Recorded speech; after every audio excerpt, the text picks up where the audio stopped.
Welcome back to Back of the Bus. Hey, man, we back here once again. We got our boy Law Dog and Alpha Rue, man. What's happening, fellas? With shaking bacon. What up? What up? What up? We got this new controversy just hit. All of a sudden, the UNLV quarterback by the name. Y'all know. So we got this UNLV quarterback, Mike Sluka, saying, he's saying, nah, I'm good with that. Y'all can't pay me my paper. I'll just sit out. I'll red shirt. I'm good. Man, what y'all think about that, bro? What y'all think so far about that? Man, don't play with no nigga money, man. You know. At the end of the don't play with any guy's money. You know what I mean? But I mean, at the end of the day, I read a little article. They said bro was promised like 100,000. He went to him like, shit, give me 10 a month. They like, nah. They were like, give me 5. They were like, nah. They were like, shit, bro, we'll give you 3 for about 4 months. Like, what? 3 for 4 months? That's Who where doing it's that? at. Yeah, what's up? Who doing Yeah. that? And then I guess his stock went up. I guess he felt like, well, then they 3-0 and with the win in Kansas. So I guess he like, where is it? Now, this is what I read. I actually read that earlier today, like on some humbug. I really wasn't. I know we was talking about it, but I kind of just came across it. But anyway, I don't know. And they just cracked the top 25. They haven't done that in years. So this is like the perfect storm. You got a team that's not relevant. They don't have a bunch of superstars to be paying a lot of people. I get here. We didn't beat 2 Big 12 teams. We top 25. Pay me my money. You know what I'm saying? That's what he's saying. Yesterday's price is not today's price. That's all he's saying.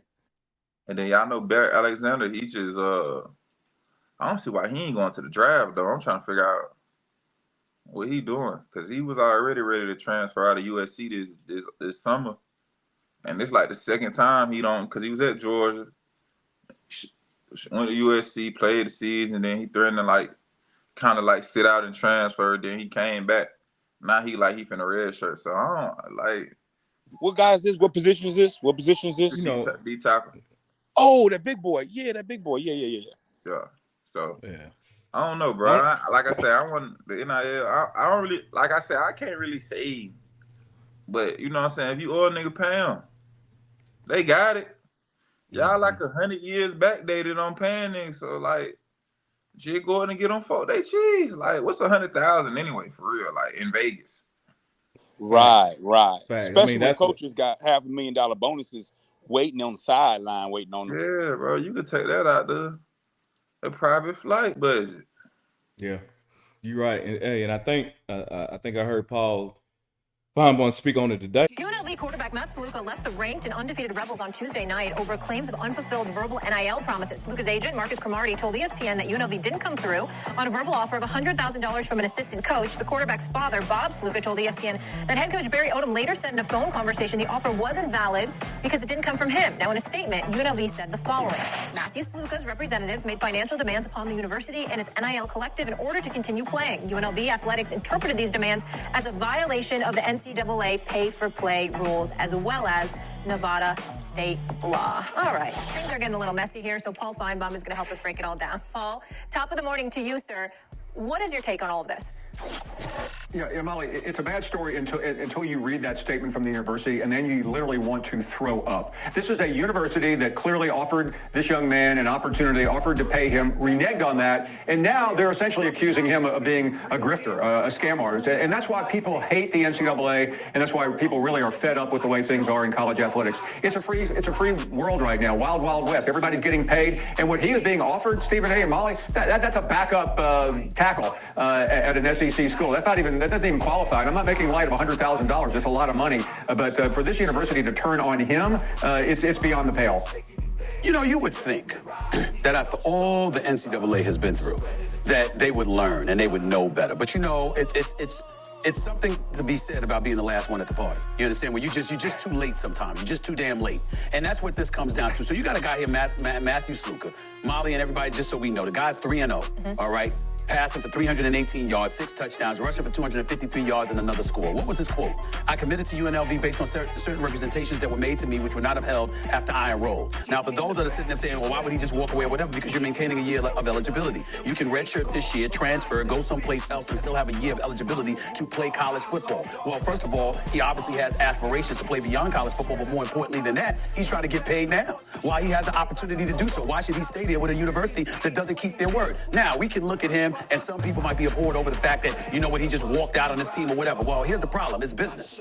And the NCAA has taught us a long time ago, it's about business. When you see some of the tedious rules and regulations that they impose on athletes for years and years and years, their comeuppance was inevitable. It happened years ago, obviously when the Supreme Court made its ruling as it pertains to college athletics and what have you. But I'm looking at them and I'm saying, UNLV, you're going to literally say with a straight face, you understand that, you know what, we kept our word. Nobody believes you. Or they would tried to imply that they tried to force you or embezzle money from you for crying out loud. Nobody believes you. You've been the institution. You clearly gave the kid your word and you haven't honored it.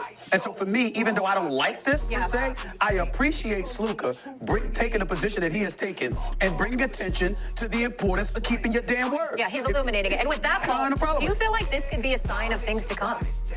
Yeah. Yes, and Stephen, we're sitting here last weekend of September, a school that doesn't really matter to very many people. What if on the weekend of the Georgia-Texas game or the Alabama-Auburn game or the Michigan-Ohio State game, a star says, you know what, where's my money?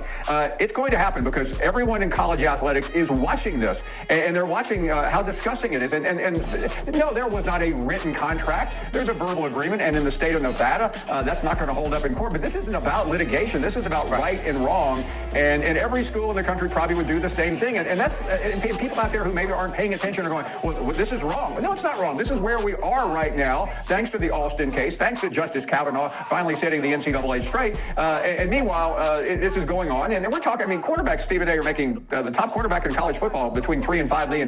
This guy moved over from Holy Cross for an opportunity, and they literally screw him over.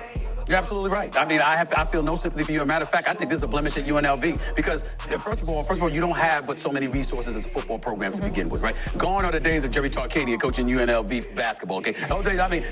Those are the lusty years. That Greg Anthony and Stacey Algerman and these brothers. Those days are over. Larry Johnson, let's not forget him. Those days are over. All right. Yeah. You're at UNLV. This ain't Alabama. This ain't Georgia. This ain't LSU. This ain't one of them big time programs. You're at UNLV, and it's bad enough the resources you have are minimal, but now you're exposed for not keeping your word. Oh, this is bad. This is bad because guess what? Him walking out on you sent the message to everybody else. We can't trust you. Yeah. Why go there? Why make a commitment to that university? They probably ain't going to honor it. I'm not saying that's factual. I'm saying that's the perception that they're living with right now because they've been put on blast by Sluka. Hey, a quarterback today going between $3 and $5 million.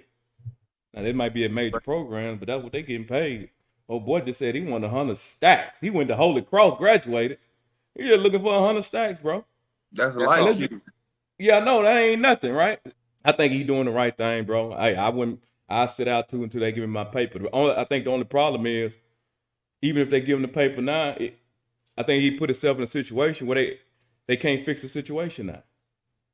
Yeah, right? He done. Yeah, he can't. He done. Especially if he come back after because I think they play Fresno State this weekend, which is a big deal.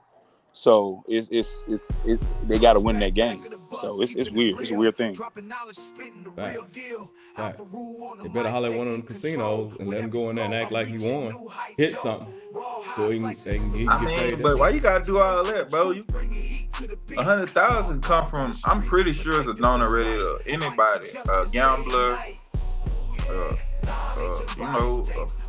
Somebody that's nobody ready to give you 100,000 and say, I got exclusive access or I got naming rights or I don't know, bro. I just think that's so petty, bro. Hey, way to stand on business, bro. But it's like, you got a 3-game season plus whatever you did at Holy Cross. Like, how far do you climb up the pole though? Like, you're not a real thrower of the ball.